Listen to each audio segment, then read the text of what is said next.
Roll call, legislative day number 36, March 2nd, 2023. Anderson? Baldwin?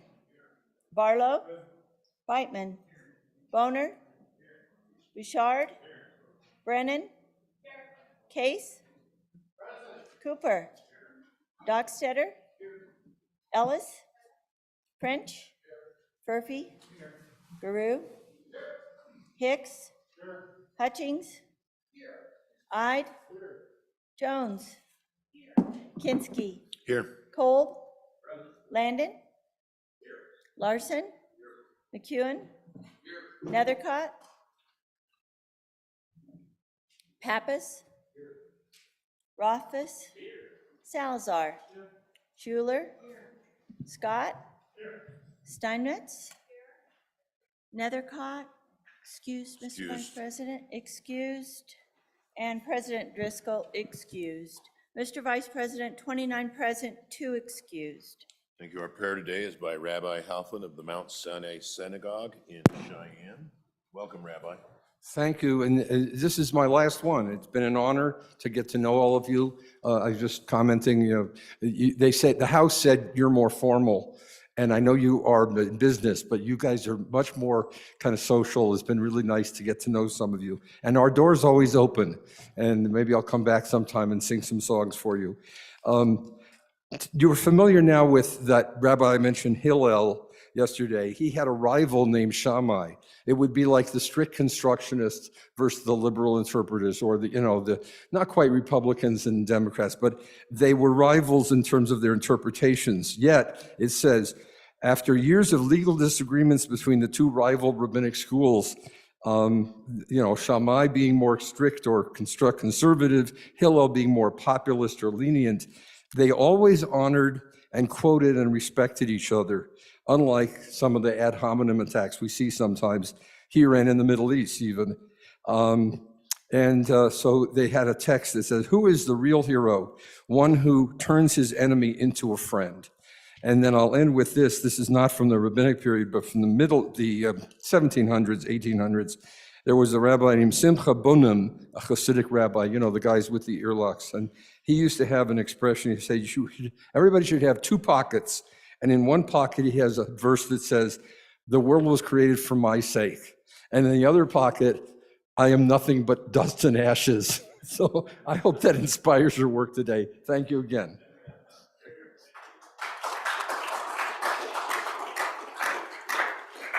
Senator Land and a Pledge of Allegiance, please. I pledge allegiance to the flag of the United States of America and to the republic for which it stands, one nation under God, indivisible, with liberty and justice for all. Rabbi? Wanted to, Rabbi, we want to give you just it's a coin in appreciation for your time with us. Thank you. And we do look forward to you coming back and singing. Okay, awesome. Thank you so much. God bless. God bless you all. Thank you. I got to remember to return this.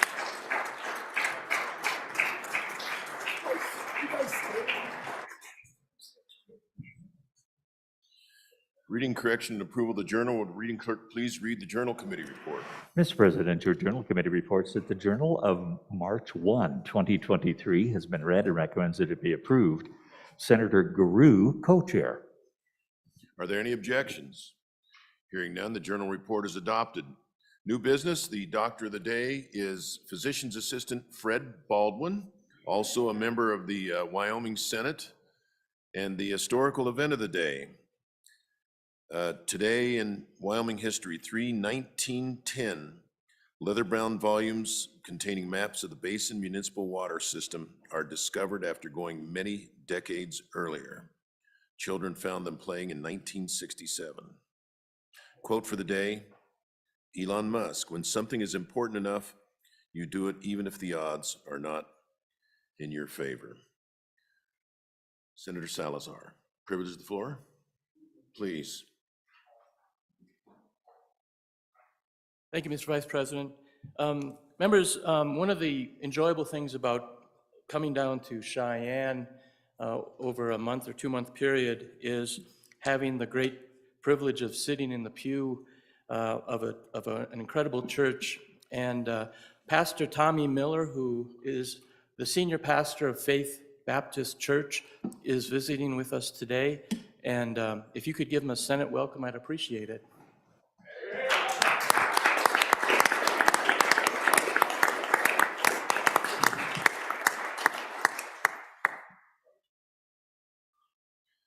Fellow Senators, we have a special guest this morning, Jim Mathis, President and CEO of WyoTech. Jim started out as a student, then became employed with them 5 months later, and set off a 26-year career with WyoTech. He's held a variety of positions: instructor, curriculum director, director of training, chief operating officer, VP of admissions, and now president and CEO for the last 5 years. Please join me in welcoming Mr. Jim Mathis to the Wyoming Senate.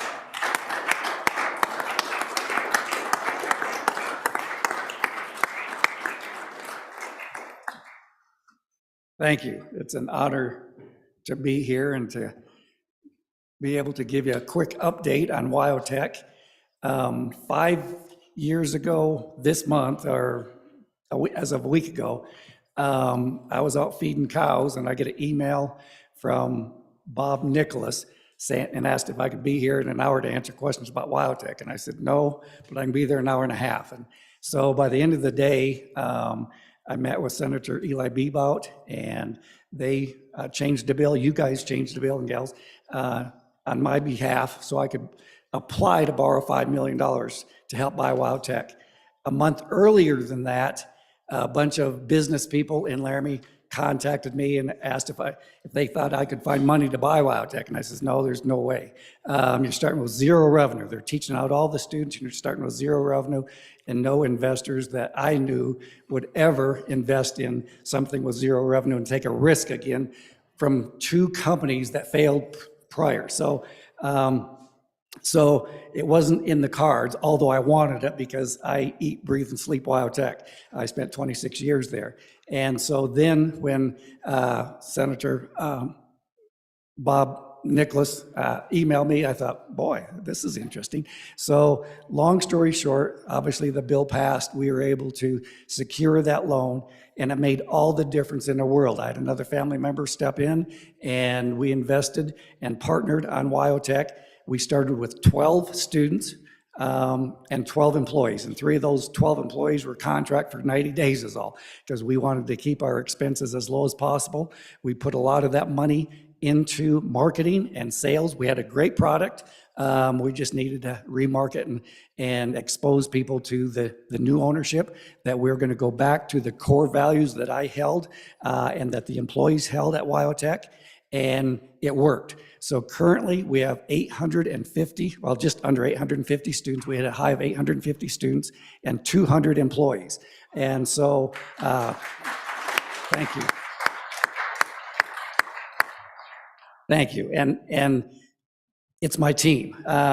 We have been able to build a team of executives and instructors and marketers that know what they're doing. And that's been my claim to fame with my turnaround companies that I did prior, between when I left in 2002 from WyoTech, and then I did 3 major turnaround companies that were going to go bankrupt. The first one is in California. Then the next one was in Massachusetts and Connecticut, and then the other ones was Florida, Oklahoma, and Texas. We had schools, and every one of them were in over their head, and they didn't know what they're doing, and we were able to build a team of executives that had 100% focus on doing the right thing for the right reason at the right time. And so when we were able to buy WyoTech 4.5 years ago, that's exactly what we did.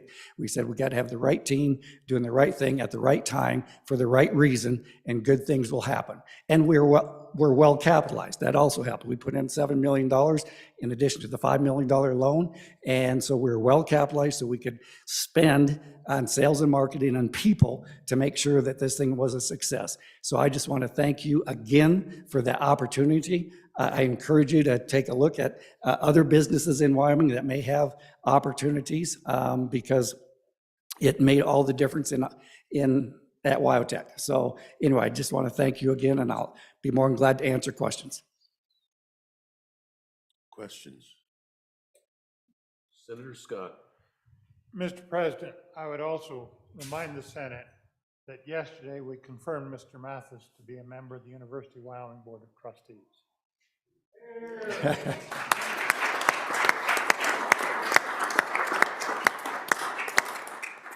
Yes, and thank you. That was a shock when Governor Gordon called me a month ago, and that was not in my bailiwick, but I'm honored and pleased that, and I'll do everything I can to continue the success of University of Wyoming. So I do have to say, though, for the last 5 years, I've been calling the University of Wyoming the other school in town, so I'll have to change that. So Well, Mr. Mathis, thank you so much Thank for you. being here, and we're all great admirers of everything that's happened there from the ashes. You built a great organization. Thank you so so much. much. oh, thank you, guys.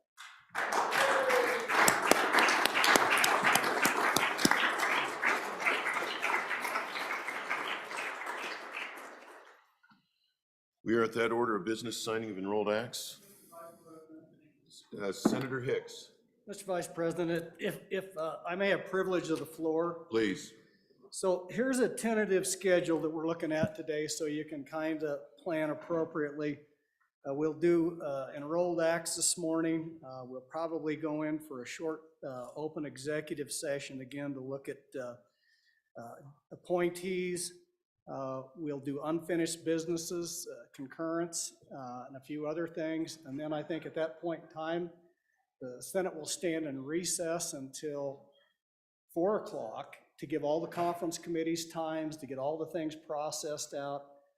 We'll come back and do any concurrences we have at that time. My plan is if we don't have concurrence reports and we still have committees out there working, and we get to 5 o'clock, folks, I'm not gonna keep you here till 8 or 9 or 10 o'clock.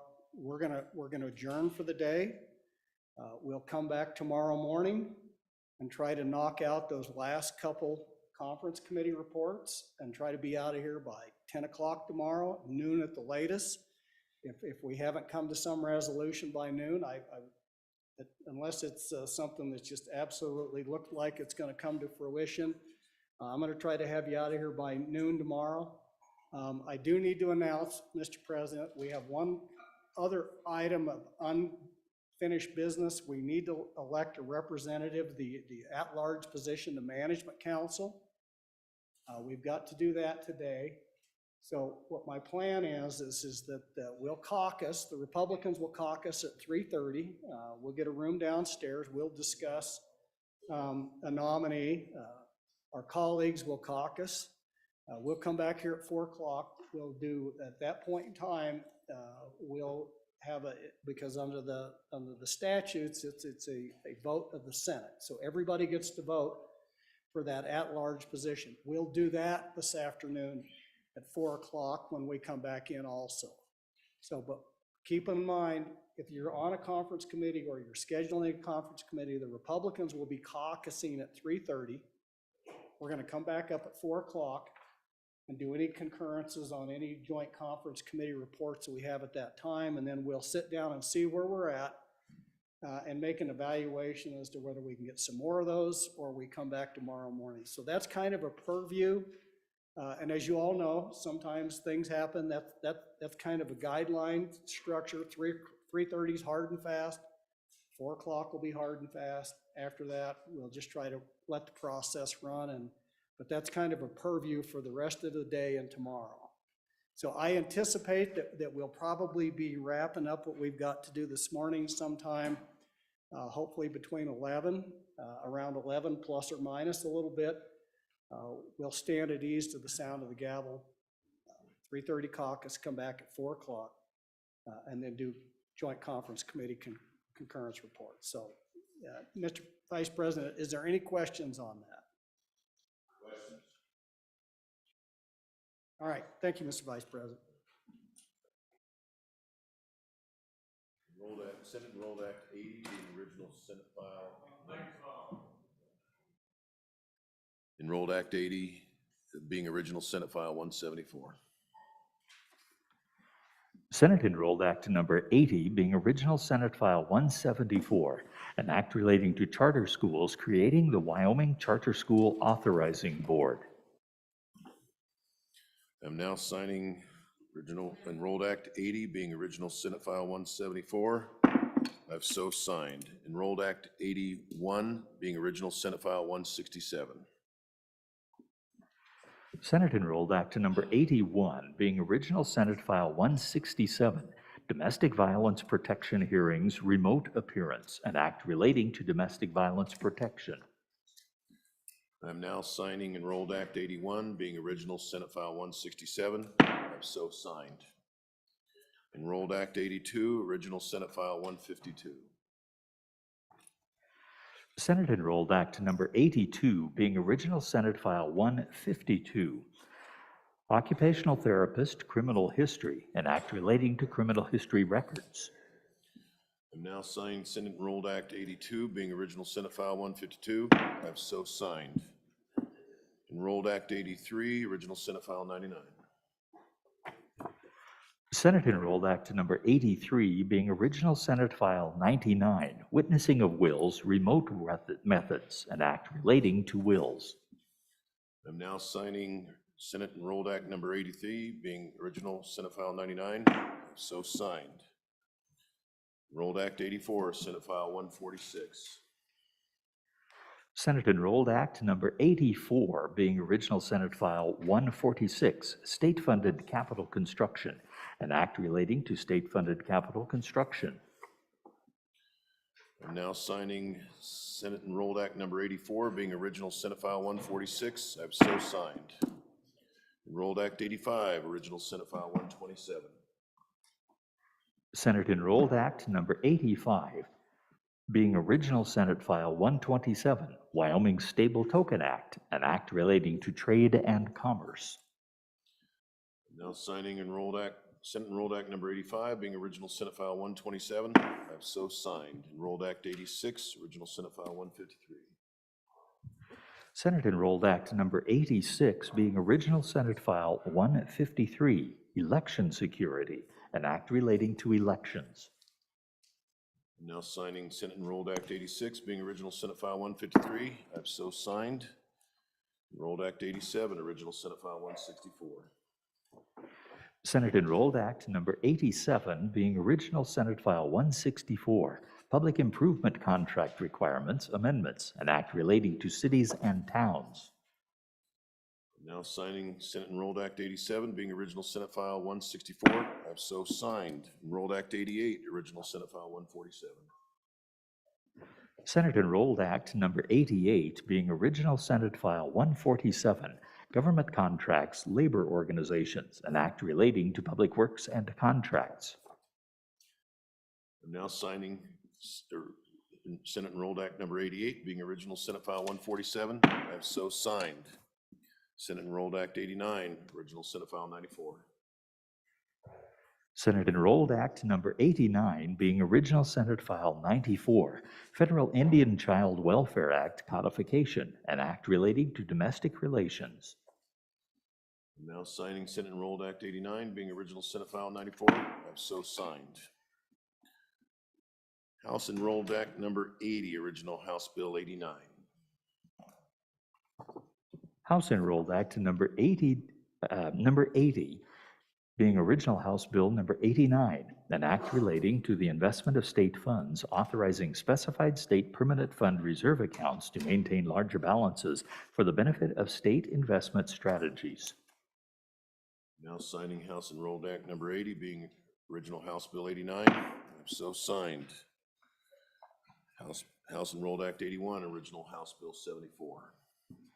House Enrolled Act number 81, being original House Bill 74, an act relating to state lands creating a Wyoming Outdoor Recreation and Tourism Trust Fund account. I'm now signing House Enrolled Act 81, being original House Bill 74. I've so signed. House Enrolled Act 82, original House Bill 17. House Enrolled Act number 82, being original House Bill 17, an act relating to state lands providing for lessees of state lands to graze livestock they do not own, but for which they retain management responsibility on leased lands without obtaining permission from the Director of the Office of State Lands and Investments. I'm now signing House Enrolled Act 82, being original House Bill 17. I have so signed. That completes the enrolled acts. Senator Hicks.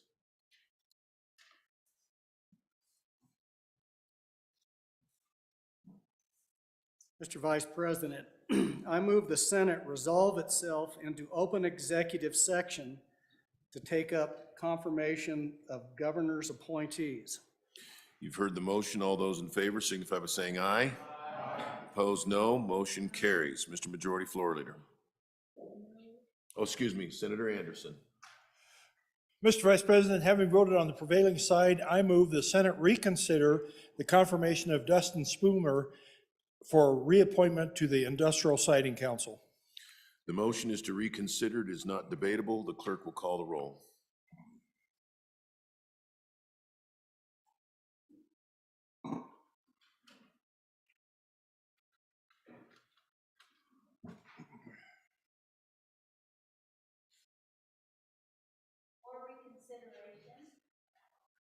For reconsideration, Anderson? Aye. Aye. Baldwin? Aye. Barlow? Aye. Beitman? No. Boner? No. Bouchard? No. Brennan? No. Case? Aye. Cooper? Aye. Dockstetter? Aye. Ellis? Aye. French? No. Furphy? Aye. Guru? Aye. Hicks? No. Hutchings? No. Ide? No. Jones? Aye. Kinski? Aye. Aye. Kolb? No. Landon? Aye. Larson? No. McEwen? No. Nethercott? Aye. Pappas? Aye. Rothfuss? Aye. Salazar? No. Schuler? Aye. Scott? Aye. Steinmetz? No. President Driscoll excused. Closing vote. Closing. Vote closed. On the question of reconsideration, 17 aye, 13 no, 1 excused. By your vote, the confirmation of Dustin Spomer will now be Point of order, Mr. Senator Vice Hicks. President, I think that was just for reconsideration. I would ask for guidance from the chief clerk, but now I think we have to vote for the actual confirmation. correct. I think that's where I was going. Okay, thank you, Mr. President. Vice President. By your vote, you have moved to reconsider the nomination of Dustin Spomer. The question now is, shall the governor's appointment of Dustin Spomer be confirmed? And I vote is for confirmation, and a no vote is against confirmation. Clerk will call the roll. The motion is not debatable. Clerk will call the roll. Upon reconsideration, Senate confirmation of Dustin Spomer to Industrial Siting Council.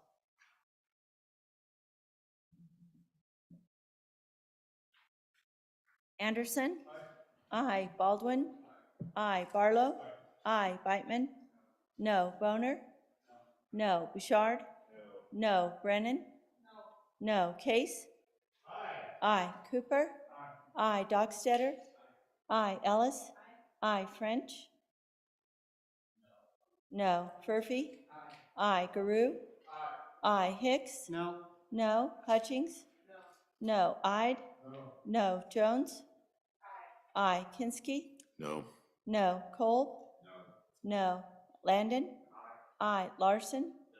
No. McEwen? No. Nethercott? Aye. Pappas? Aye. Rothfuss? Aye. Salazar? No. Schuler? Aye. Scott? Aye. Steinmetz? No. President Driscoll excused. Closing vote. Kinski, no to aye. Kinski, no to aye. Closing vote. Closing. Vote closed. On the confirmation, 17 aye, 13 no, 1 excused. By your vote, the appointment of Dustin Spomer by the governor has been approved. Majority Floor Leader Hicks.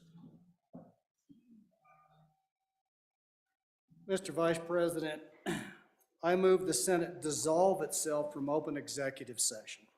You've heard the motion. All those in favor say aye. Aye. Opposed, no. Motion is approved. We are now at that order of business. Messages from the House. From the House of Representatives, March 1, 2023. Message number 496. Mr. Vice President, the Senate files following have passed on third reading in an amended form by the votes indicated. Senate file number 120, Restoration of Civil Rights. Ayes 34, noes 27, excused 1. On each of these, the House respectfully asks the Senate to concur by adopting amendments. Message number 495, Senate File 109, Prohibiting Chemical Abortions. Ayes 56, noes 5, excused 1. Message number 497, Senate File number 133, Student Eligibility and Interscholastic Sports. Ayes 51, noes 10, excused 1. Message number 498, Senate File 137, Subdivisions Fencing Requirements. Ayes 51, noes 9, excused 2. Message number 500, Senate File number 151, Wyoming's Prescription Drug Transparency Act. Ayes 40, noes 21, excused 1. Message number 499, Mr. President, following bill failed to pass the House on third reading by the vote indicated. Senate File 181, Drug-Induced Homicide. Ayes 23, noes 38, excused 1. Message number 493, Senate File 101 failed to pass the House on third reading. Senate File 101, Wyoming Legal Tender Act Amendments. Ayes 6, noes 55, excused 1. Message number 494, Senate File number 107, Acquisition, Exchange, and Sale of Trust Lands. Ayes 2, noes 59, excused 1. Message number 503, Mr. Vice President, the following bills, the House did concur on Senate amendments. House Bill number 52, Revisor's Bill. Ayes 60, excused 2. Message number 504, House Bill number 222, Colorado River Advisory Committee. Ayes 60, excused 2.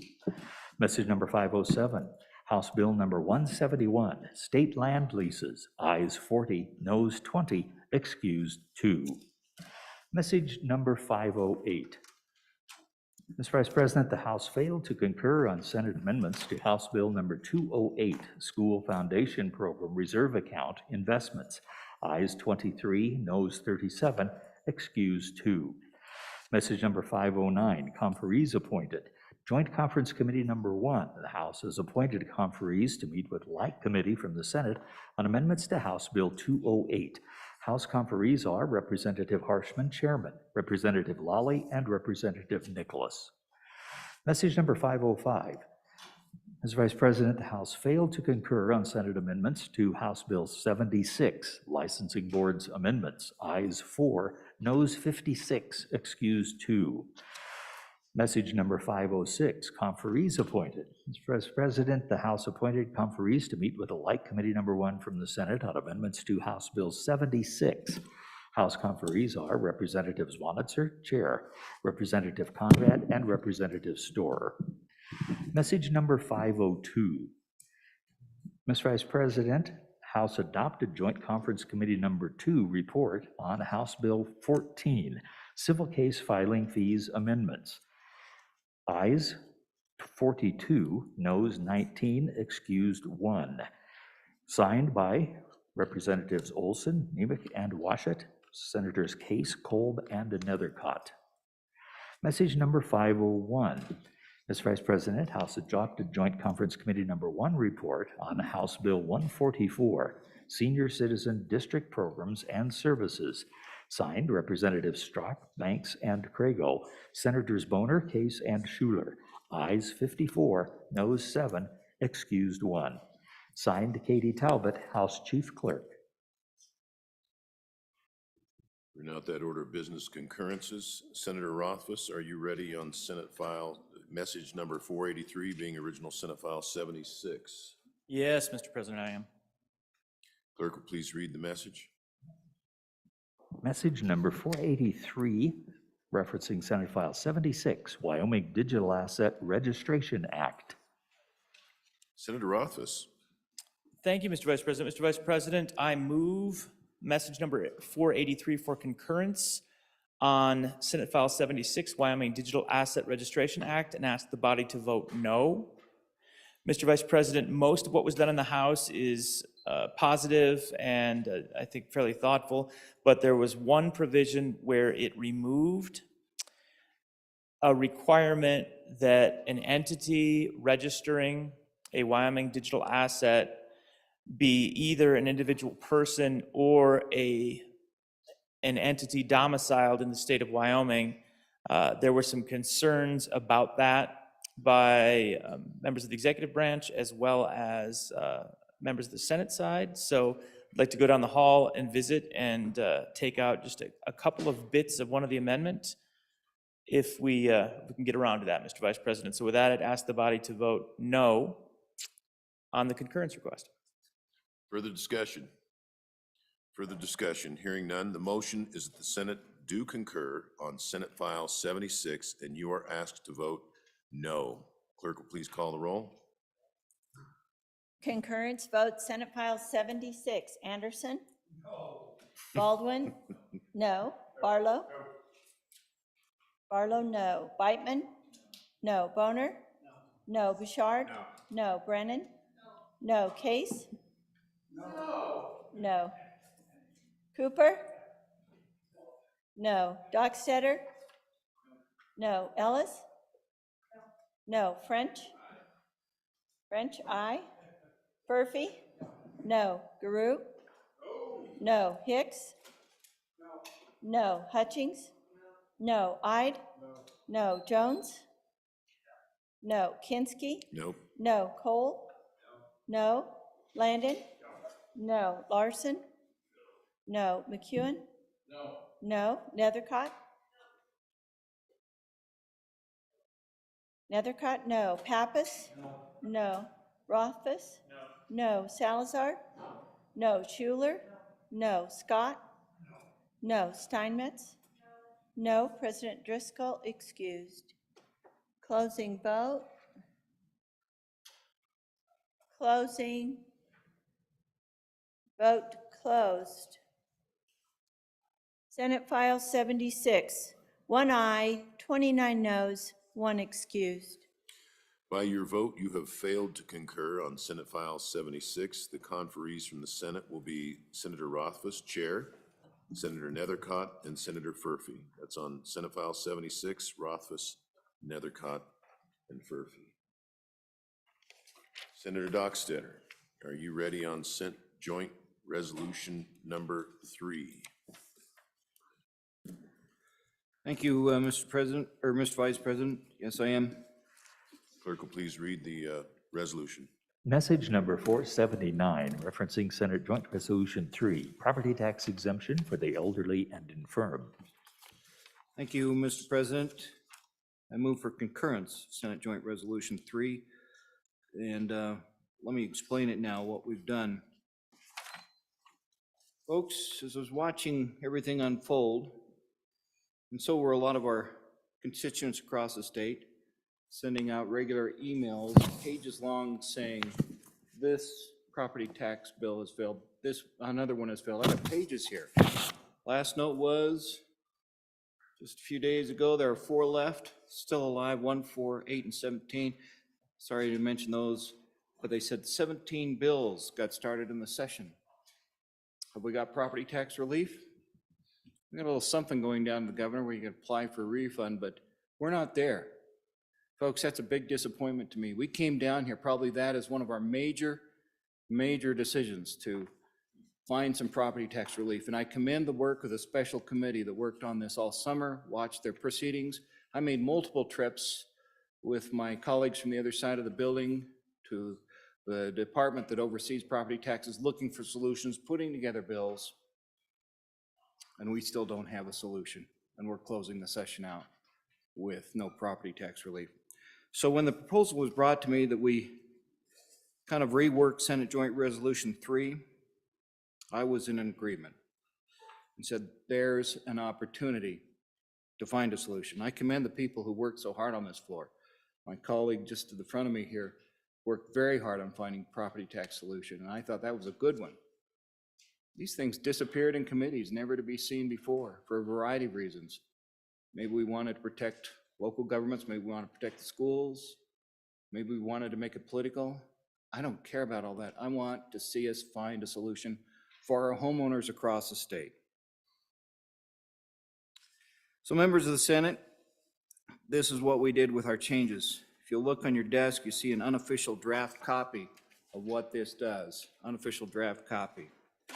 And you have another handout there that kind of gives an overall explanation, but I'll go over just a few things now as I seek your full approval of this amendment. We're in the final hour, folks. No solid solutions. At this point, we have an opportunity. Homeowners is our focus. Business is another extensive subject unto itself. We can tackle that with something else. Right now, I'm focusing on that property tax relief for our homeowners. Residential property tax revenue has increased over the time, maybe 15% in some areas, 20, 30, 50. I had one constituent email me and said, look at this, 50% increase. Can you explain? I said, no, it's our system, but that's ridiculous. And then my assessor contacted me a couple weeks ago and she says, hang on, an average of 20 and 30% beyond what we've already increased in the past year. State's total taxable valuation about $2.7 billion. We still need to take care of our locals and our schools. We're going to do that. But the proposal, this proposal, I saw as an opportunity to step out and find some relief for our homeowners. We're trying to help the original homeowner here. If you go through those pages, you'll see what we're talking about. It's not the second homeowner. It's the person who owns that home now, no second homeowners, nobody slipping in and gaming the system. Senate Joint 3, with this amendment, incorporates the original goal but broadens the applicability. This is, folks, is our final opportunity to show the state we are serious about responsible tax policy that addresses the concerns of our voters across the state. This came out with strong support in other parts of the building. I'm asking for your support today. As for an aye. Senator Ellis. Thank you, Mr. Vice President. On and against the concurrence. I think we're all hearing from our constituents with a desire for us to get it right, to provide some property tax relief.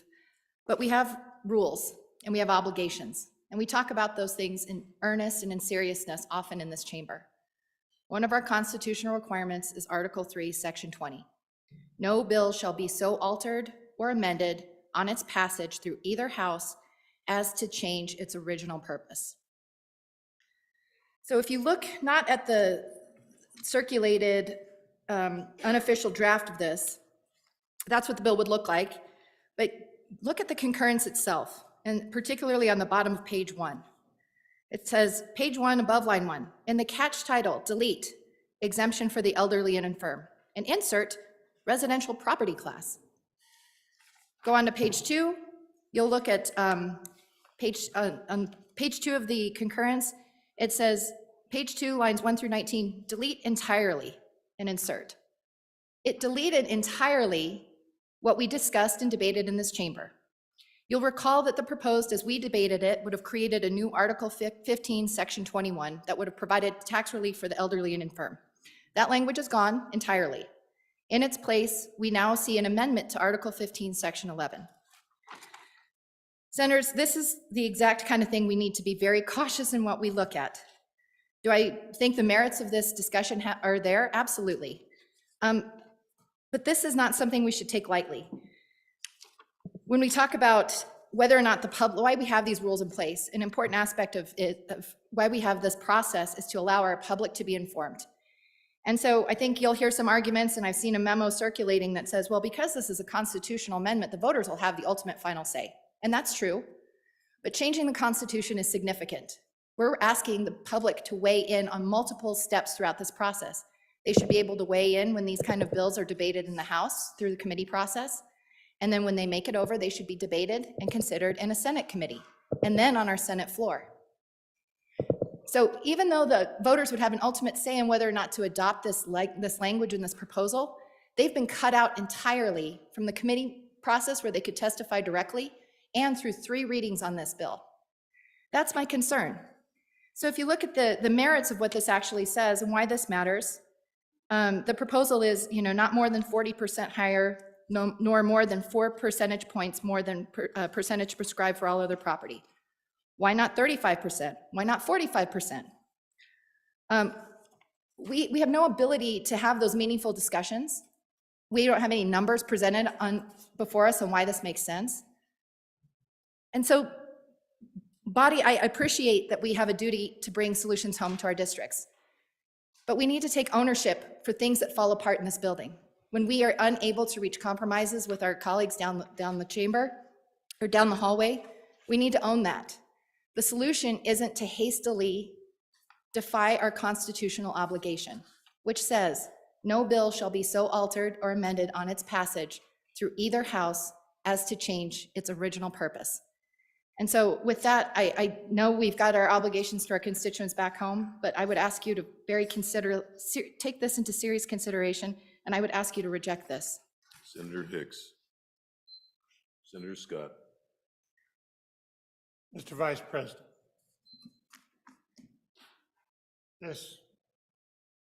first let me respond to that particular thing. This started as a constitutional amendment to enable us to provide some very needed tax relief. It comes back to us as a constitutional amendment to enable us to provide some very needed tax relief. Yes, it's a bit broader. That happens in the legislative process. I think we need to be careful not to handcuff ourselves in the search for compromises that will get the job done. And I think if we interpret that constitutional provision too narrowly, we will do that. What I looked at this primarily, Mr. Vice President, is will it work? And I'm familiar with this set of this part of the Constitution. I helped write it as a junior member of the committee, Revenue Committee, that wrote this particular provision, straightening out a property tax mess 30 years ago. And frankly, I looked at it, I wasn't sure when I got the message back, there were some provisions in there that it turned out the House took out. That would have been very unfortunate. But the House recognized that and took them out. So they show in the message, but that's not the final text. When you look at the final text, I'm convinced that it will work. It does unfortunately create another property class, but that's necessary in order for us to get tax relief to the homeowners in the state of Wyoming, and I think that's useful. It preserves the 40% figure, Mr. Vice President, on the difference between these classes and the industrial classes of property tax assessment. That's useful. It doesn't throw us wide open to the multiple creation of classes that we were concerned about when we wrote the constitutional provision that this amends. Mr. President, I think that this constitutional amendment will work. I think the people will probably pass it. I think it opens the door to, in our changed circumstances that we have now, to give the kind of tax relief that we need. And Mr. Vice President, for that reason, I urge the Senate to adopt it. Senator Hicks. Mr. President, with all due respect to my most senior colleague, I think this just goes a little step too far. The words are clear in the Constitution. I concur with my colleague from Laramie County. I think this is a vast stretch. So as the bill was introduced to amend the Wyoming Constitution by authorizing property tax for the elderly and infirm, Mr. Chairman, Mr. Vice President, what's the bill do now? A joint resolution to amend the Constitution for providing for the assessment of residential and real property as a separate class of property for the purposes of taxation and authorization as a subclass.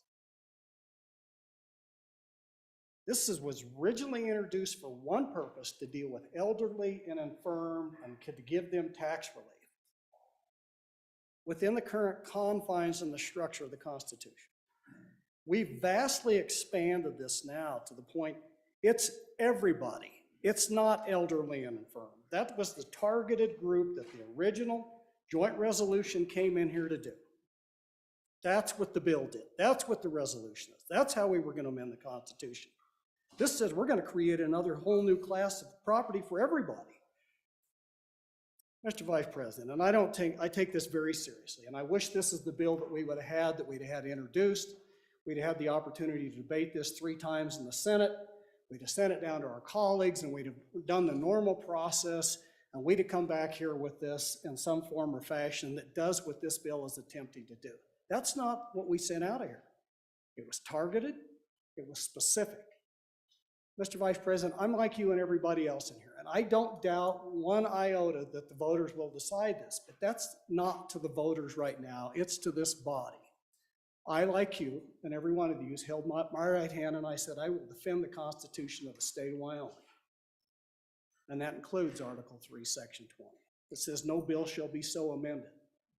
Mr. Chairman, you can read it for yourself and you can make a determination. In my estimation, I think this clearly is a violation of my oath to office to vote for that. And everybody will have to make a determination by themselves as to whether this meets that constitutional test that we have to vote on. I reluctantly, Mr. Chair, because property tax is serious. We didn't get a chance to debate this in the Senate. This is not the way we should do things, on concurrence, on something of a magnitude of altering and putting to the vote our Constitution on a concurrence that changed the original intent. And a concurrence report, it should have come in as a bill or a joint resolution. If we're going to amend our Constitution, we should have gone to committee. We should have done 3 readings on this. That's the process. This is too grave an issue at this point in time to just vote for a joint conference committee report that has the implications of changing our Constitution on and against the amendment. Further discussion? Further discussion? Hearing no, Senator Dockstader. Thank you. Please. Appreciate my good floor leader's new concern for the elderly and infirm. Tried to get him interested in that early on. Folks, why do we have to do this? This just went through 9 pages of failed property tax measures. How did we get to this point where we failed to respond to one of the biggest topics all across this state, property tax relief? We failed, but we haven't yet. We have an opportunity to step in and approve a measure, a proposal that we'll take to the voters and give them the opportunity to either support or reject this proposal. I suggest they'll probably support it because they've had a belly full of increasing property taxes while watching us spend in other areas. They're not convinced we're saving as much as we should. And now we're going to continue to tax them again and again, ever increasing property taxes. I've seen us stretch the boundaries before. We wouldn't have had to do this if we would have had a solution in the first place, but we didn't. Here we are, 2 months. We'll gavel out tomorrow, call it good, and go home. We go home with a solution. I don't feel bad at all about stretching my oath of office to say, I'm here to represent you. I'm here to find a solution to your problems across the state. Here's your solution. Put these rejected measures aside. We have one more opportunity to put our name with property tax relief. I ask for your aye vote.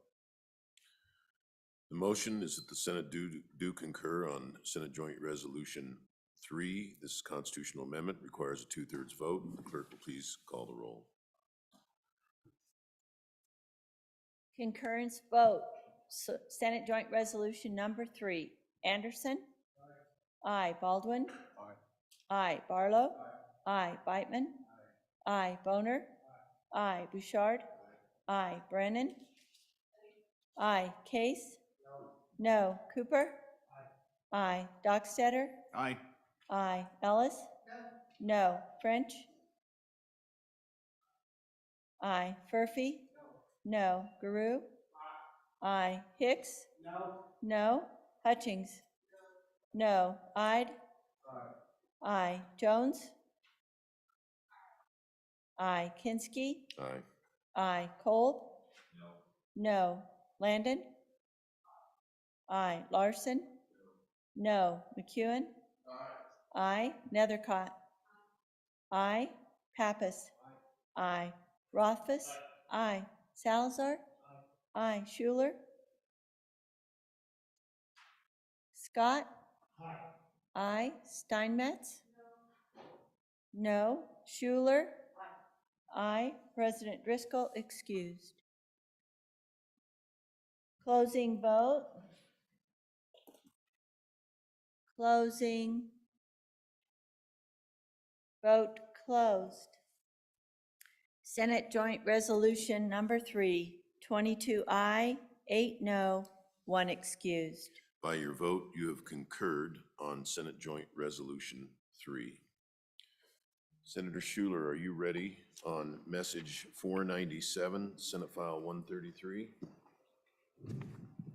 Yes, Mr. Vice President. Clerk will please read the message. Message number 497, referencing Senate File 133, student eligibility in interscholastic sports. Senator Schuler. Thank you, Mr. Vice President. I would move message number 497 to Senate File 133 and ask you to vote aye. Basically, the bill, in its present form, it actually returned some of the things back that we needed to have back in it. The folks at the House in the Education Committee made a few changes. Some of them I was aware of and actually sat down with them and I think we made some changes that were good.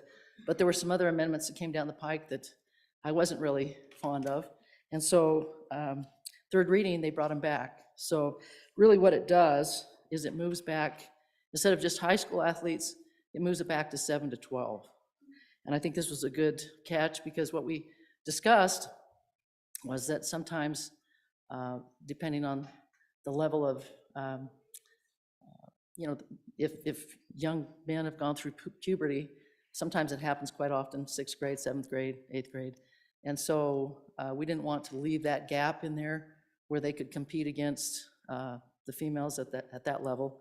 And actually some of the very first concerns I had from constituents were from some junior high girls that were competing in a state west of us. And there were some transgender athletes that basically were taking all the awards. So I think that was a good catch. So basically that's what the first part is. Moved it back to junior high. And instead of a governor-appointed board, they inserted the Wyoming High School activities back in. And it was interesting, we actually had them testify.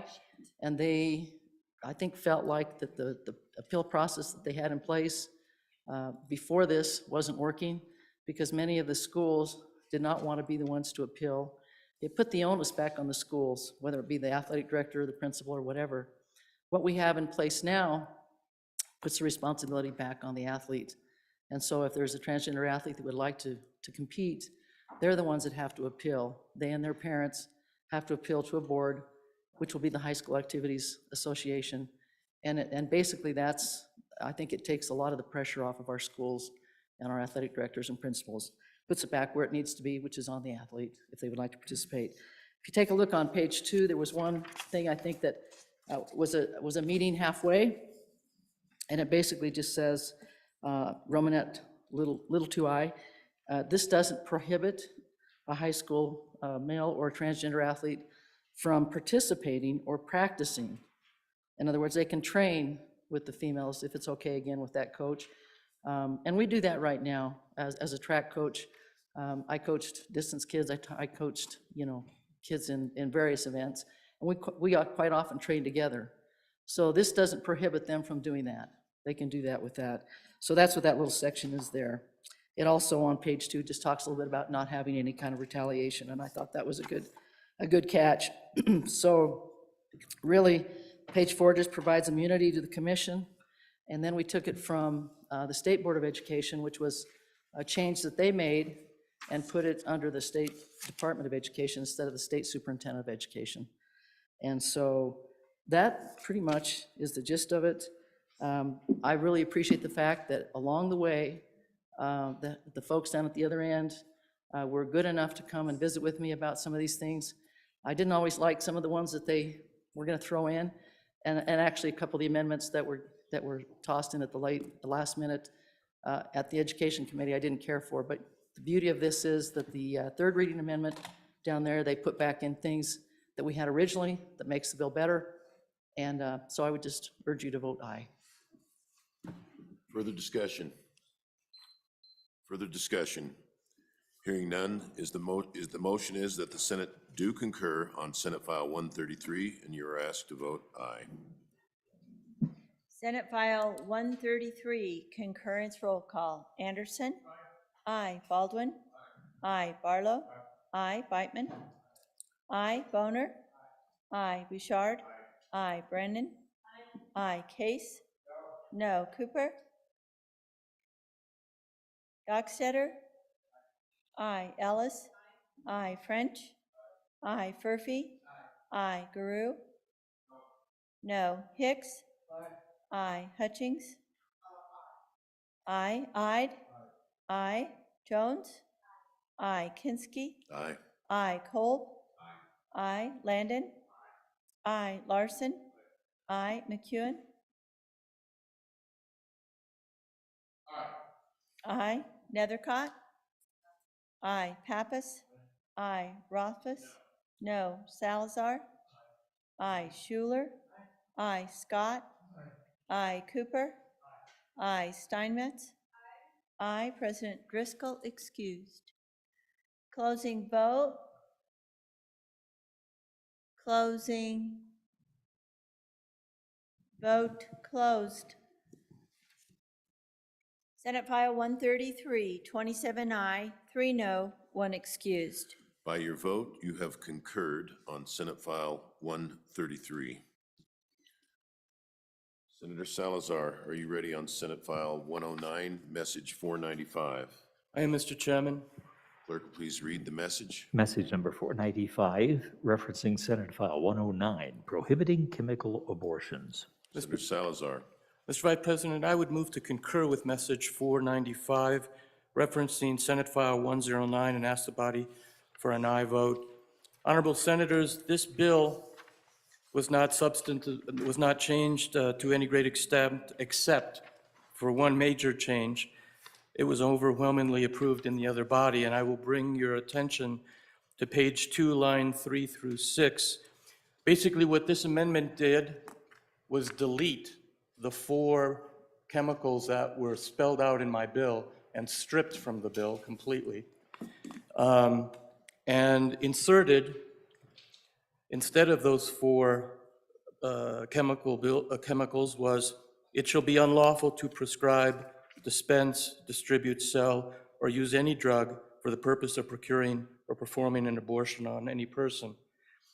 We don't always get everything we want, but this is something that the other side believed would protect those in the medical community, to make sure that those chemicals are in our pharmacies. And I ask for your aye vote. Thank you. Discussion. Discussion. Hearing none, the motion is that the Senate do concur on Senate File 109. You are asked to vote aye. Chief Clerk, please call the roll. Concurrence roll call vote, Senate File 109. Anderson? Aye. Baldwin? Aye. Barlow? Aye. Beitman? Aye. Boner? Aye. Bouchard? Aye. Brennan? Aye. Case? No. Cooper? Aye. Dockstetter? Aye. Ellis? Aye. French? Aye. Furphy? Aye. Guru? No. Hicks? Aye. Hutchings? Aye. Ide? Aye. Jones? Aye. Kinski? Aye. Aye. Kolb? Landon? Aye. Larson? Aye. McEwen? Aye. Nethercott?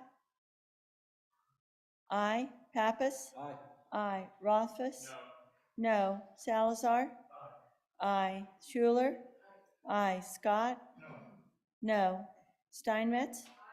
Aye. Kolb? Aye. President Driscoll excused.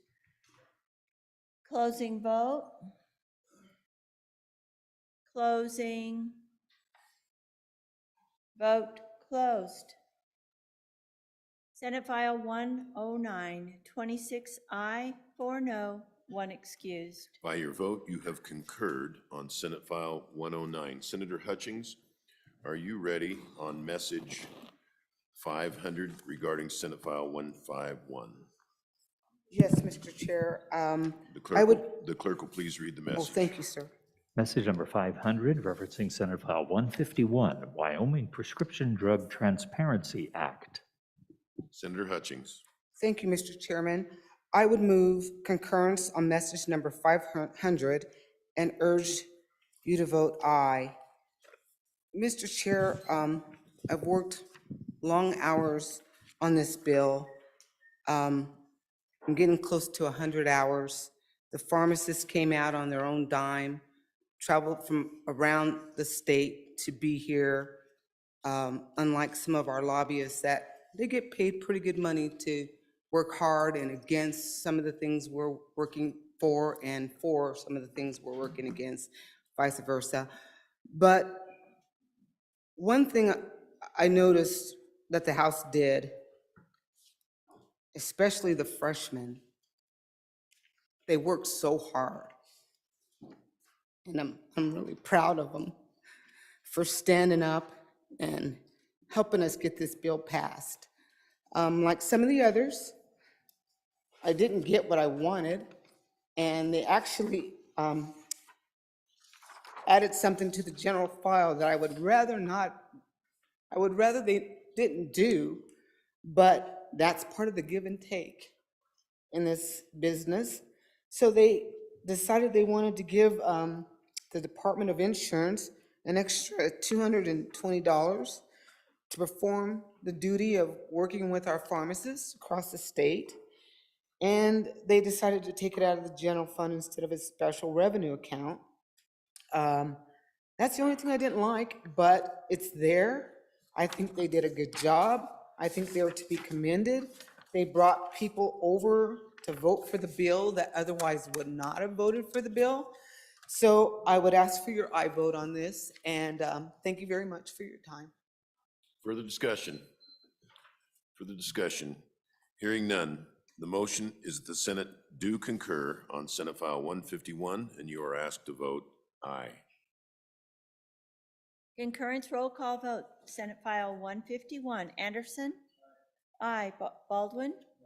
No. Barlow? No. Whiteman? Aye. Boner? Aye. Bouchard? Aye. Brennan? Aye. Case? No. Cooper? No. Dockstetter? Aye. Ellis? Aye. French? Aye. Murphy? No. Guru? No. Hicks? Aye. Hutchings? Aye. Ide? Aye. Jones? Aye. Kinsky? Aye. Aye. Kolb? No. Landon? Aye. Larson? Aye. McEwen? Aye. Nethercott? No. Pappas? No. Rothfuss? Aye. Salazar? Aye. Schuler? Aye. Scott? Aye. Steinmetz? Aye. President Driscoll excused. Closing vote. Ellis, aye to no. Landon, aye to no. Closing. Vote closed. Senate File 151, 19 aye, 11 no, 1 excused. By your vote, you have concurred on Senate File 151. Senator Steinmetz, are you ready on message 498, Senate File 137? Yes, Mr. Vice President, I am. The clerk will read the message.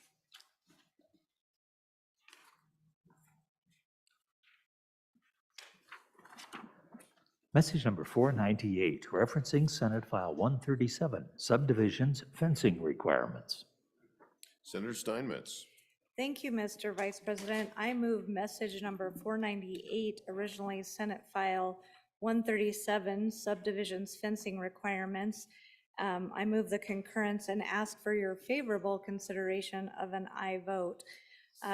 Fellow senators and Mr. Vice President, the House just did some cleanup language. There was some deletions, and we had talked about doing it here in our own body. They just inserted a statutory reference and took out some of the language. It does exactly the same thing.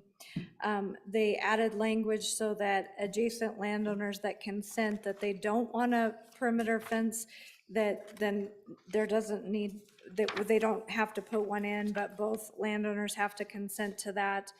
And then they also allowed for, on page 4, if they put in just a 3-wire fence, then the adjacent landowner has responsibility to help maintain that fence. If it's more than a 3-wire fence, then it's back onto the owner of the property that constructs a more substantial fence than that.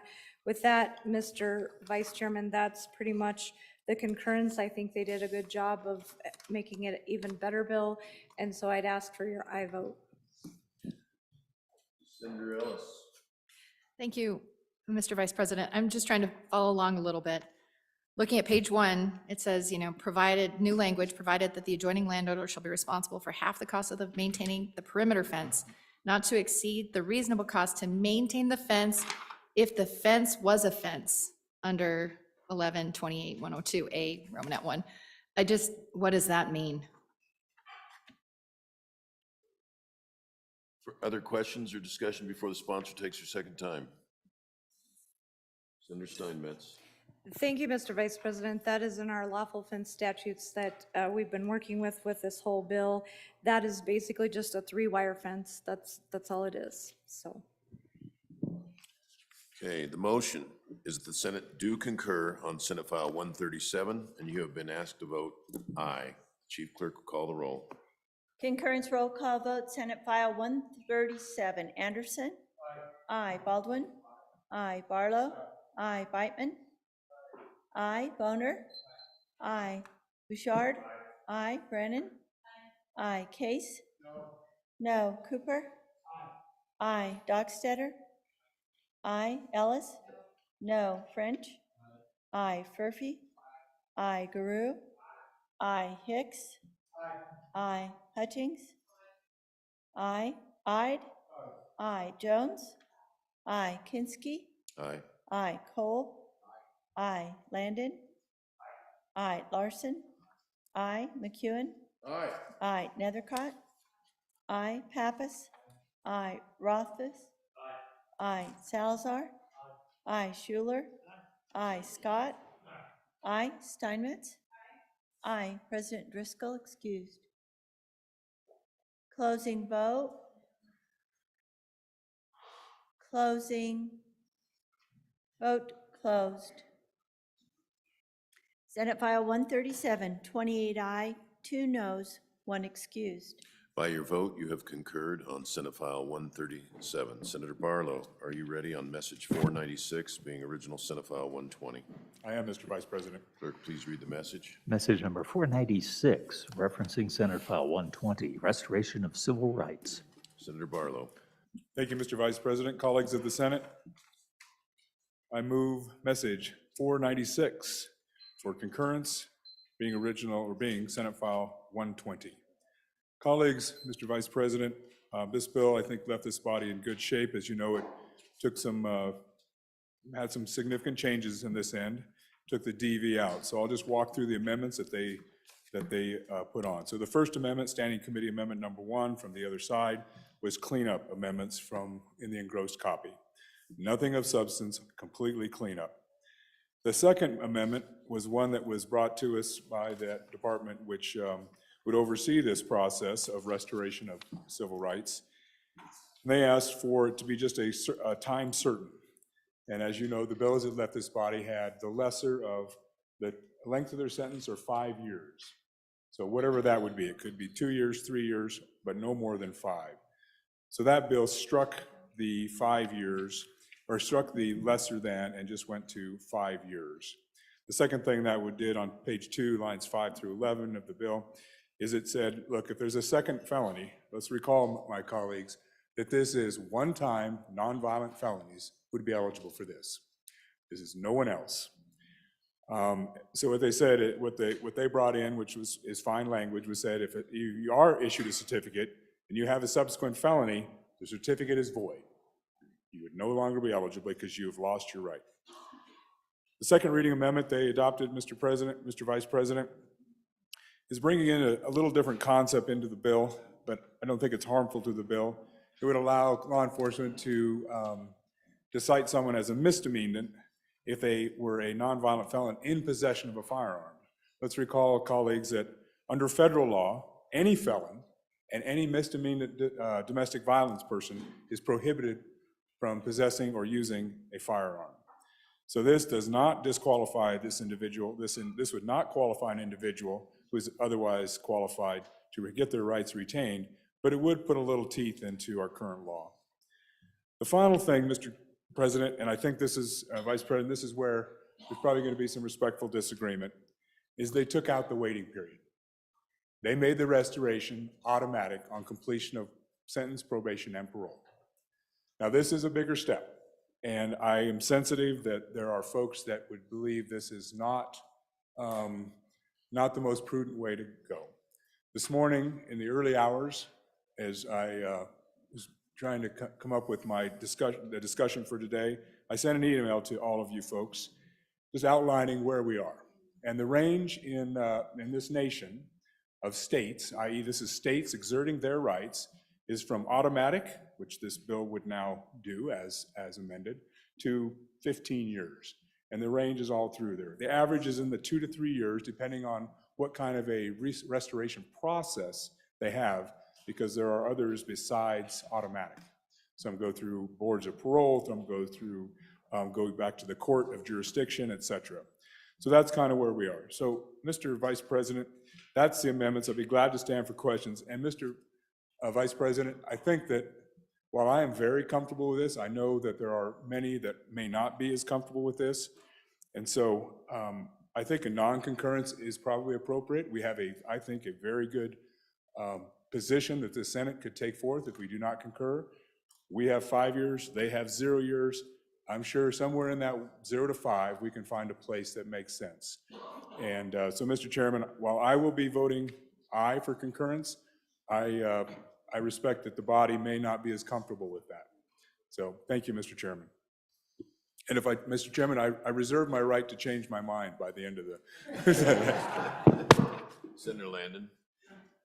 Mr. Vice President, thank you. And I just want to commend the senator for providing us the information this morning. Much appreciated. He's done a lot of work on this bill and excellent description of what happened down the hall. And so I have all that respect in the world, but there's enough here, Mr. Vice President, particularly the waiting period piece. I would ask that we resist the concurrence and maybe get down there and visit with the other side about that. I think my feeling is that we can land this in a little bit better spot, Mr. Vice President. So that's where I'll be on this one. Thank you. Senator Ide. Thank you, Mr. Vice President. Yeah, I like the way this bill started. Talked to the bringer of the bill here a couple of times, trying to understand these changes. And my colleague from Natrona County, that's where this waiting period is where I have the trouble with this thing as well. And if I understand it right, it goes from 5 years to 0. So that's my question, I guess, is that 0 means they can carry that out for as long as they want to. And thank you, Mr. Vice President. Senator Case. Thank you very much, Mr. Vice President. You know, I like the bill the way it went out of here, but I'd like us to think about this a little bit. These are nonviolent felons that have completed all the terms of their sentence, every aspect of it. And you know, felonies are pretty easy to get. We've created a lot of them. Some are really, like, for example, Mr. Vice President, if you were to walk by a car in a parking lot and the window was open and you reach in and took something off the dash, that's actually the crime of burglary, which potentially could be charged as a 10-year felony. Maybe we should think about this. What do we want felons to do? We want them to reform. We want them to rejoin society. This is a way to have that happen. Remember, they have paid all the debt that the court imposed on them. This would allow them to rejoin, have voting rights. That might actually be a better approach to these people than to make them beg for forgiveness for the rest of their lives. So I would ask that you would support concurrence. I would also like to commend the sponsor for his eloquent, balanced view of what happened in the other house and telling us. Sometimes on concurrence, people tell the short end of the story, and that's very common. Get it done. He told the whole story, and that's what a good senator does. Thank you.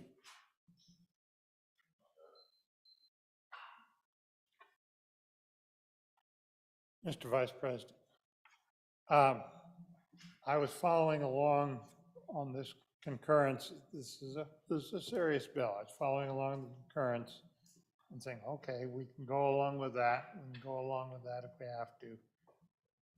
And the 5 years was just too much. So, Mr. Vice President, I rise to urge a no vote and on that particular issue. And that I hope the countries will go down and hang tough on that particular issue. Discussion, hearing none. Oh, I'm sorry, Senator Barlow, you said. Thank you, Mr. Vice President. So thank you very much, colleagues. I know there's been a lot of effort put into this. I thank my colleagues on the Judiciary Committee of the Senate who were very gracious. This took two meetings to get through. A lot of work was done on the other end. I am so sensitive to the concerns that are being expressed here, both on the rights, on restoring someone's rights, and also ensuring that the process makes sense. The process makes sense for that restoration. So like I said, Mr. Vice President, I'm going to be voting aye on concurrence, but I would encourage everyone to think carefully. And there's probably a better place we can land this. And I agree, it's down to that 0 to 5. And I appreciate the consideration of the body. Thank you, Mr. Vice President. The motion is that the Senate confer on Senate File 120. The Chief Clerk, please call the roll. Concurrence roll call vote, Senate File 120. Anderson? Aye. Baldwin? No. Barlow? Aye. Beitman? No. Boner? No. Bouchard? No. Brennan? No. Case? Aye. Cooper? No. Dockstetter? No. Ellis? No. French? No. Furphy? No. Garou? Aye. Hicks? No. Hutchings? No. Ide? No. Jones? No. Kinski? No. No. Cole? No. Landon? No. Larson? No. McEwen? No. Nethercott? No. Pappas? No. Rothfuss? Aye. Salazar? No. Schuler? No. Scott? No. Steinmetz? No. President Driscoll excused. Closing vote. Closing. Vote closed. Senate File 120, 5 aye, 25 no, 1 excused. By your vote, you have failed to concur on Senate File 120. The conferees will be Senator Landon, Chair, Senators Nethercott and McEwen. That's on Senate File 120, Landon, Nethercott, and McEwen. Joint Conference Committee reports. Senator Boner, if you are ready on Joint Conference Committee report, on Joint Conference Committee number 411, I will have the, on Senate File 144, I will have it read in. Joint Conference Committee Report Number 1 on House Bill 144, Senior Citizen District Programs and Services. Signed, Representatives Strzok, Banks, and Crago. Senators Boner, Case, and Schuler. Senator Boner. Thank you, Mr. Vice President. I move adoption of Joint Conference Committee Report Number 1 to House Bill 144 and ask that you vote aye. Fellow senators, we had some good discussion with our colleagues down the hall and ended up adopting a significant portion of the changes we made on this side of the building. But two that we left out, I think it actually, frankly, improved the bill. And we found a pretty good spot, pretty good policy decision here for House Bill 144. So if you'll recall, this is a bill that gave more local control to a senior citizen district board to provide services that are currently constrained by statute. And so two of the changes that we made, first and foremost, we made an amendment to specify how especially the Board of County Commissioners would put the question to the voters for a formation of a board, a formation of a district at its outset. And we removed that language, making sure that the county commissioners have flexibility to put the question to the voters how they see fit. So we removed that stipulation. Also, very importantly, we removed the ability of a district to give taxpayer funds to a nonprofit entity. So I know that caused quite a bit of heartburn. We just tightened that up a little bit, making sure that if we're going to use those taxpayer funds, they're going to go to a public entity. So those were the important changes, or those are the only changes. I think they put the bill in a good spot, and I ask for your support. I'll stand for any questions. Questions? Senator Hicks and then Senator Landon. Yeah, Mr. Chairman, if we could just have, it looks to me like what the House did when we get to page 3, line 3, and this is what they brought in the Joint Conference Committee report that we're being asked to adopt is it now allows senior citizen districts to go out and provide affordable housing to seniors. So the way I read that, that's actually they could go buy apartment complexes. Is that not correct? Have we not expanded this now to the point that the senior districts are going to get into the rental business? Just a little explanation on that component, please. Senator Landon. So, Mr. Vice President, thank you. And I appreciate all the work that's gone into this. I'm pretty close to being able to support. We had quite a long conversation about the ability of some districts out across the state and whether or not they can come up to that benchmark of that $4 million. That's a pretty substantial reserve balance that is listed there on page 2, and just maybe a little bit more conversation about that. Thank you. Further discussion before the sponsor goes a second time. Further discussion. Senator Boner. Thank you, Mr. Vice President. First question first. I'll just go ahead and read the entirety of the text in its context. So it's designated for senior citizens districts that are operated by the Senior Citizen Service District or another government entity. Then we go into to provide affordable housing to senior citizens in the district. So it has to be a government entity. So it's exactly what I said it was at the beginning. It has to be a government entity. So no, it's absolutely not a correct assumption that somehow we're just going to be going buying houses privately. So it has to be operated by the district itself or a government entity. So it's not dealing with the private sector at all. So that's, once again, that's what we changed is take out the nonprofits, you take out all the private, the ability to give taxpayer funds to private entities, that's gone. So want to reemphasize that. That is in fact true. Second of all, as a reminder, and I didn't go over it, perhaps I should have, that $4 million threshold is only temporary. It goes away at the next election, and we have to get these boards reauthorized every 4 years. So that's a temporary provision to get us from the effective date of the act to the point where the voters have a say, or as a reminder, once again, the whole idea that if a board is going to take advantage of this additional flexibility, they have to get voter approval to do it. And so that's a stopgap to get us between the effective date of the act and the next election. It's a temporary provision, and it was insisted on by many of the other districts that it would be affected by this bill. So that's the explanation. I hope that's adequate for everybody. I think Senator Boner went twice. The motion is that the Senate do adopt Joint Conference Committee Report Number 1, referencing House Bill 144. Chief Clerk will please call the roll. Joint Conference Committee Report Number 1, House Bill 144, roll call. Anderson? Aye. Baldwin? Aye. Barlow? Aye. Beitman? Aye. Boner? Aye. Bouchard? Aye. Brennan? Aye. Case? Aye. Cooper? Aye. Dockstetter? Aye. Ellis? Aye. French? No. Murphy? Aye. Guru? Aye. Hicks? No. Hutchings? No. Ide? No. Jones? Aye. Kinsky? Aye. Aye. Cole? No. Landon? Aye. Larson? No. McEwen? No. Nethercott? Aye. Pappas? Aye. Rothfuss? Aye. Salazar? No. Schuler? Aye. Scott? Aye. Steinmetz? No. President Driscoll excused. Kinsky, aye to no. Kinsky, aye to no. Beitman, aye to no.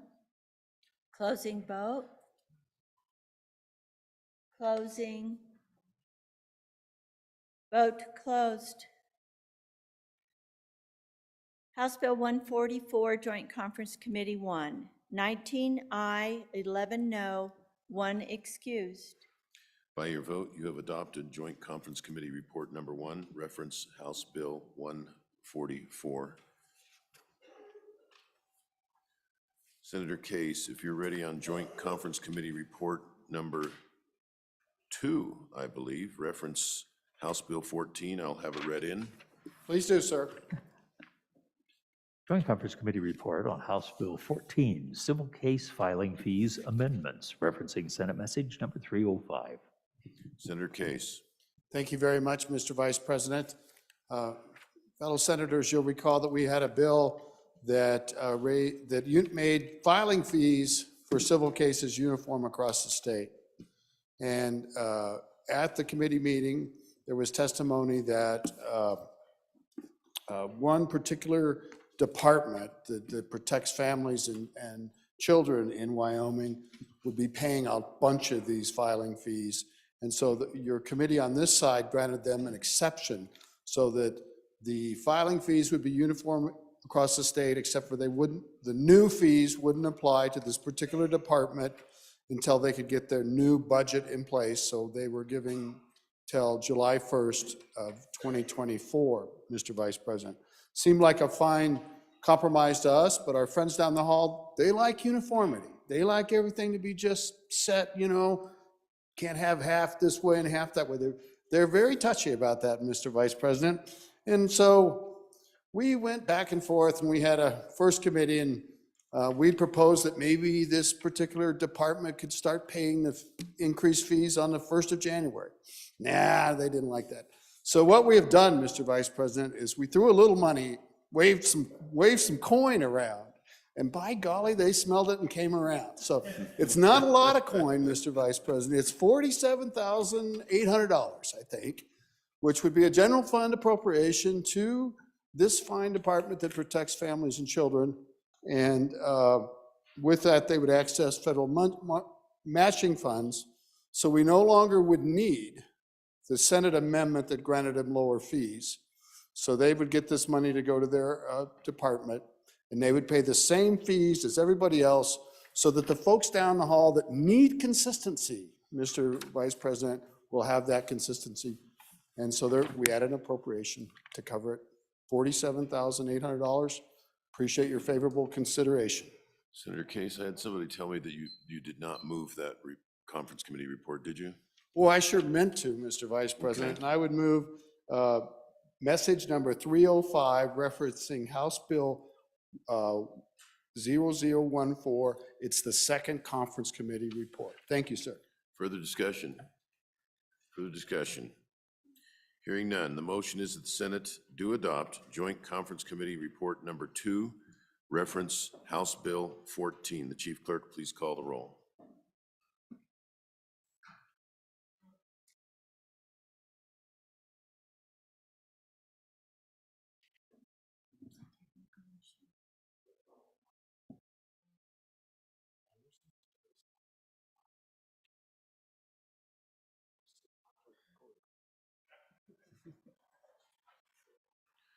We've got a little computer concern here, so if we could just stand at ease until the sound of the gavel.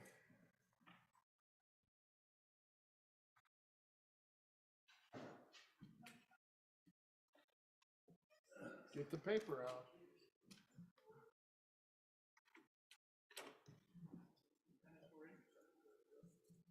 She's dragging her feet. I'll be right back. I'm just going to run to the restroom. Okay.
We're ready. All right, to reorient everybody, let's get as many people back in here as we can. And sit down, please.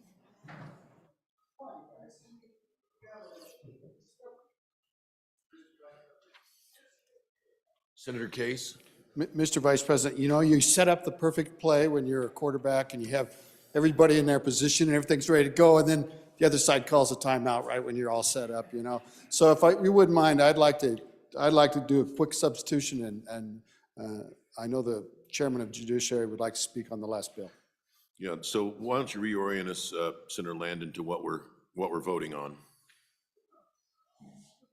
Really appreciate that, Mr. Vice President. This is the civil court filing fees bill, which was worked pretty well here in the Senate. You might remember, fellow senators, this is the interim work of our Judiciary Committee from the past year, and an effort to try to balance those fees. It means a lot to the clerks out across the state, but it also means a lot to our legal profession. We got fees being paid and fees being sent back, and all this would do is balance that out. It's taken a couple of conference committees to get this done. I think they've threaded the needle and done a good job with it. So this is the civil court filing fees. We're going to balance it all out. It should be in good shape. So thank you, Mr. Vice President. So the motion is on Joint Conference Committee Report Number 2, reference House Bill 14. Chief Clerk, please call the roll. Joint Conference Committee Report Number 2, House Bill 14, roll call. Anderson? Aye. Baldwin? Aye. Barlow? Beitman? No. Boner? Aye. Bouchard? No. Brennan? Aye. Case? Aye. Cooper? Aye. Dockstetter? Aye. Ellis? Aye. French? No. Furphy? Aye. Guru? Aye. Hicks? Aye. Hutchings? Aye. Ide? No. Jones? No. Kinski? Aye. Aye. Cole? Aye. Landon? Aye. Larson? No. McEwen? No. Nethercott? Aye. Pappas? Aye. Rothfuss? Aye. Salazar? No. Schuler? Aye. Scott? Aye. Steinmetz? Aye. Barlow? Excused, Mr. Vice Excused. President? Excused. President Driscoll? Excused. Closing vote. Hutchings, aye to no. Closing vote. Closing. Vote closed.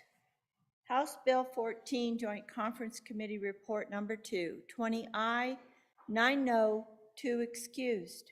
By your vote, you have adopted Joint Conference Committee Report Number 2 to House Bill 14.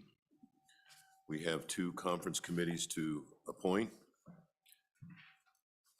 Joint Conference Committee Report Number 1 on House Bill 76. Chair, Senator Landon. Senators Baldwin and Steinmetz. That's on House Bill 76. Landon, Baldwin, and Steinmetz. Committee Number 1, House Bill 208. Chair, Senator Hicks. Members, Senator Scott and Kinski. That's Conference 1, House Bill 208, Hicks, Scott, Kinski. Mr. Majority Floor Leader. Mr. Vice President, I move that the Senate stand in recess until 4 p.m. Announcements. Senator Kolb. Vice President, I'd like to announce Joint Conference Committee meeting on House Bill 195 in room 301 at 1:30. Thank you. Senator Steinmetz. Thank you, Mr. Vice President. Your Select Water Committee is scheduled to meet to discuss interim topics at 1 p.m. today in the Historic Supreme Court Chamber Room 202. Your committee, I'm just going to remind everyone, since we just had some updates to our committee assignments, That would be Senators Ellis, Garou, Hicks, Kolb, Larson, and Steinmetz. And your Select Committee on Capital Financing and Investments will be meeting today upon adjournment or at 3 p.m. if both houses are available in Capitol Extension Room 5. Your committee members are Senator Driscoll, Hicks, Furphy, Nethercott, Garou, and Steinmetz. Thank you, Mr. Vice President. Senator Boner? Thank you, Mr. Vice President. The Select Federal Natural Resource Management Committee will meet in Capitol Extension Room E1 at 12 p.m. today, so in about 5 minutes, to discuss interim topics. Senator Landon? Mr. Vice President, the Select Committee on School Facilities will be meeting at noon today down in Capitol Extension Room 5 with their counterparts from the other end of the hall, and we're going to talk about some interim topics. Thank you. Thank you. Any further announcements? Senator Hicks, would you remind us of the plan for the next 20 hours? I wish somebody would show me what the plan is, Mr. Vice President. So at 3:30, the Republicans are going to caucus, and we have room number 6 down in the connector. 6, we come back up here at 4 o'clock. We'll do any concurrences on any conference committee reports. We still have to mount, we'll vote for our at-large member of Management Council when we come back in at 4 o'clock. We'll see where we're at. Right now, we still have outstanding